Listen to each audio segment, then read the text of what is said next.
elementary operations in the matrices.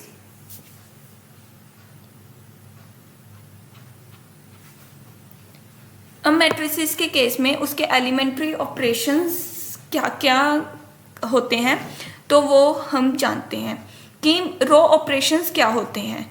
अगर हमने एक मैट्रिक्स है A B C D E F G H I, ठीक है, उसके बीच में हम उस पे ऑपरेशंस भी लगा सकते हैं, ठीक है।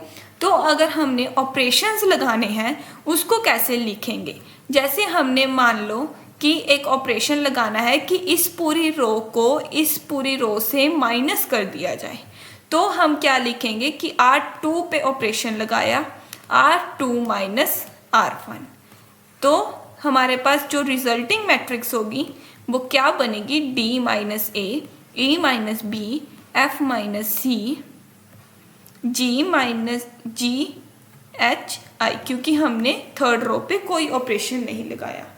तो ये होते हैं रो ऑपरेशंस, ठीक है, कि हमने R2 पे ऑपरेशन लगाया तो सिर्फ R2 मैट्रिक्स ही चेंज होगी, और R2 को R1 से माइनस कर दिया तो R1 की जो सारी एंट्रीज हैं वो कॉरेस्पॉन्डिंगली माइनस हो जाएंगी। एंड सिमिलरली हम स्केलर मल्टीप्लिकेशन का लगा सकते हैं कि R3 पे ऑपरेशन लगाया कि R3 की जो सारी रो है वो किससे मल्टीप्लाई हो जाए, A से मल्टीप्लाई हो जाए। तो हम इसको मल्टीप्लाई करने के लिए क्या करेंगे, A मतलब कि सारी थर्ड रो को A से मल्टीप्लाई कर दिया, तो ये क्या हो जाएगा, स्केलर मल्टीपल ऑपरेशन, ठीक है। तो हम इस दोनों ऑपरेशंस को कंबाइन भी कर सकते हैं कि हमने R1 पे ऑपरेशन लगा दिया कि R1 को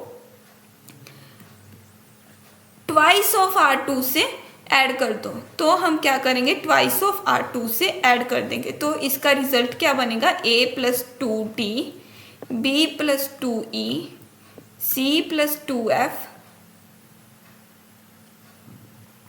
D E F G H I, ठीक है। तो ये होते हैं हमारे row operations. And similarly column operations, column operations में भी सेम ही होता है, बस कॉलम ऑपरेशंस को हम कैसे डिनोट करते हैं, CI to CI minus alpha CJ, मतलब कि आयत कॉलम पे ऑपरेशन लगाया jth कॉलम का, ठीक है, कि उसको अल्फा टाइम्स J को माइनस कर दो या प्लस कर दो, वो अपनी मर्जी है। ये हम अपनी क्लैरिफिकेशन के लिए ये ऑपरेशंस अभी पढ़ रहे हैं, लेकिन इनका बहुत ही ज़्यादा यूज़ होता है। जैसे आपको अगर लीनियर इक्वेशंस को सॉल्व करना है तो आप इनको ऑपरेशंस लगा के सॉल्व कर सकते हो।